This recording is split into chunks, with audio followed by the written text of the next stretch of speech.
Last week I went camping with my family, probably the last camping trip of the season. It's kind of getting chilly, we really like camping. And the day before we left, I was at the supermarket buying glow sticks, very important if you're camping with young friends. And I happened to see this game here, Catan, the dice game. I'd seen it before, it was right next to the glow sticks. I took that as a sign of fate. It also said it could be played solo, so I thought maybe late at night when everybody's asleep and I'm sitting by the fire, I can play this game by myself. I don't have the original package anymore. Now I store it in a sandwich bag. Definitely a very portable game that way. These are the instructions. Here you have a pad that you need to use for the game, and here's some old sheet that we used to play but we still have aside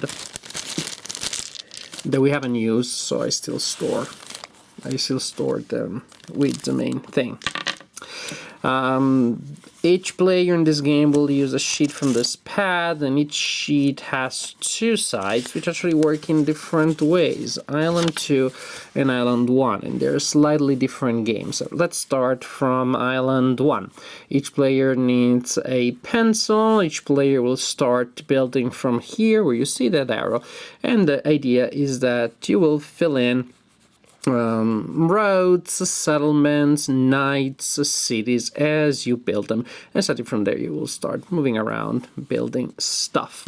To build stuff you need resources which are given to you by the dice. You roll the dice, you look what you have, you can keep any dice that you want and re-roll any and all up to 2 times, so you have a total of 3 re-rolls. You can then pick up stuff that you had left there before,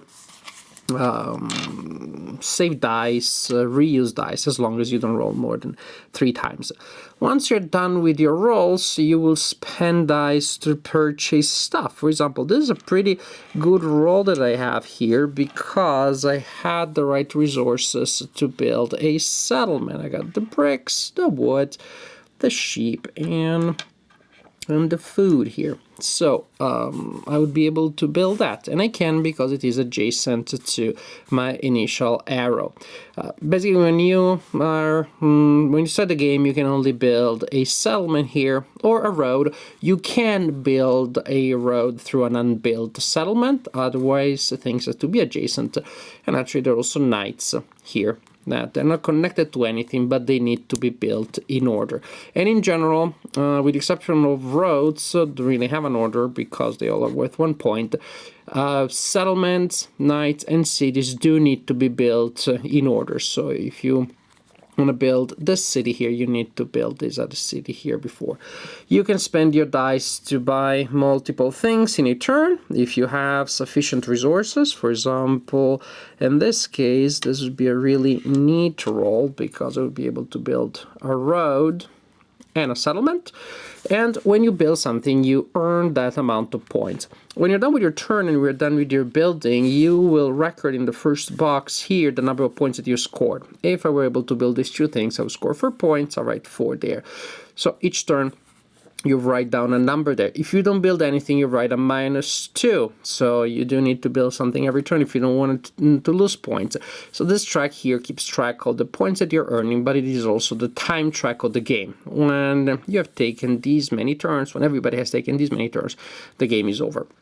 You total the number of victory points that you have, that each player has, and you determine the winner that way. I didn't, unless I missed them, I didn't see any specific rules about solo play, but the game promised it could be played solo. That's what the original package said. I guess the idea is that you can just play and try to beat your previous score. 2 more little things about resources. This resource here is gold. If you have one of them, is fantastically useless, but if you have 2 of them, you can exchange them with any one other resource. You discard the die and with the gold, and you simply turn the other die to the symbol that you want. Another way of getting extra resources is by building knights. So knights you build by using an ore, a sheep, and food. And again, you need to build them in order. So when you build them, you color in the puppet thing, the puppet figure of the knight. But as you can see, each knight is associated with a resource. This is a one-time benefit, so anytime during a future turn I can color in that space just to indicate that I used it if I previously built that knight, and then I get an extra ore for that turn. And the same applies here. I can get these resources, but it's a one time per game. This is it. This is island number 1. Now, as for island number 2, here it is. The general concepts remain the same when it comes to rolling dice, re-rolling, and building stuff according to this table here. You start from here and you start building things. Each settlement that you build is worth a point. Each city that you build is worth 2 points, but now you can build them in any order you want. And each time that you score a point by building a settlement, you simply cross out or color in a box. When you build a city, you cross out, you check 2 boxes. Simply, this is a way of keeping track of how many points you have. Like in regular Catan, the first player to earn 10 points is the winner of the game. However, you also have longest road and largest army. The first player that colors in that space, that road, it already looks colored in, so you have to color in a little darker, I guess. I think they could have marked that somewhat differently, less ambiguously. The first player to build that road acquires the longest road, and that will earn 2 temporary victory points to that player. Just like in regular Catan, they're temporary because they can be taken away if another player has the longest road. And longest road only, you determine it only by following the main road, not the branches that may depart from the road. Largest army, it is 2 victory points to the player, the first to build 3 knights. Again, if somebody ends up having more knights than you do, then the player will take the largest army title from you and will score those 2 points. First player to have a total of 10 points between settlements, cities, possibly longest road, and largest army is the winner of Island 2. Super simple. It's incredibly simple. There's a little bit of Yahtzee meets Catan meets a lot of ideas that you've seen in other games that are not implemented in any revolutionary, shocking, amazing, jaw-dropping way here. But it's a game that fits in your hand. It is a game that, yes, you can bring with you when you're camping. It is super simple, super light, super portable. To me, this is really the main benefit of the game. It is a simple travel game that you can teach to non-gamers, and you can play with non-gamers. Very often when we do go camping, I end up being not just with my daughters, but also with other adults that are not strong gamers, if they're gamers at all, but they do not mind playing a game here and there. This is the kind of game that I can pull out, set up very quickly. You simply give one of these to each player. It looks nice, it looks attractive. So it is very portable, manageable. It is easy to convince non-gamers to play it with you.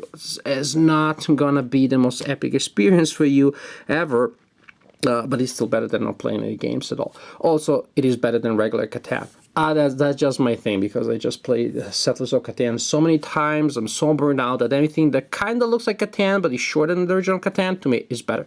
That's very subjective, very idiosyncratic thing. Don't quote me. I didn't say that. I didn't say what I just said. I love the original Catan, and this is just a different thing. Oh, I regret. Anyways, back to us.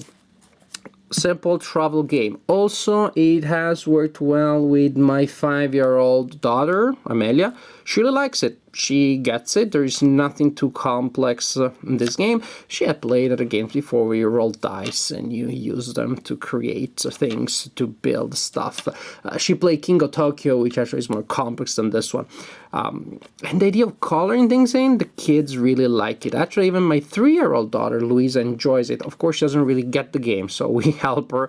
We recommend certain rolls and re-rolls, and then we tell her which things she can color in, and we write down a number for her. But she really loves just to roll the dice. It's always fun. to color things in. There is that manual aspect which, well, seems minimal to you and I because we're adults, but actually kids really like the idea of coloring in things. It just makes them feel that, usually you tell them, be careful with the game, don't write on stuff, don't destroy the game. It gives them a sense of freedom that you're telling them, yes, write on the darn game, and then we throw it away. You can do whatever you want with it. They enjoy it. Catan dice game. Not a great game, but a decent filler, decent travel game. And when I play with my daughters, I actually enjoyed it. I think they enjoyed it more than I did, but definitely it can work as a quaint, clearly quaint, but overall still enjoyable children's game.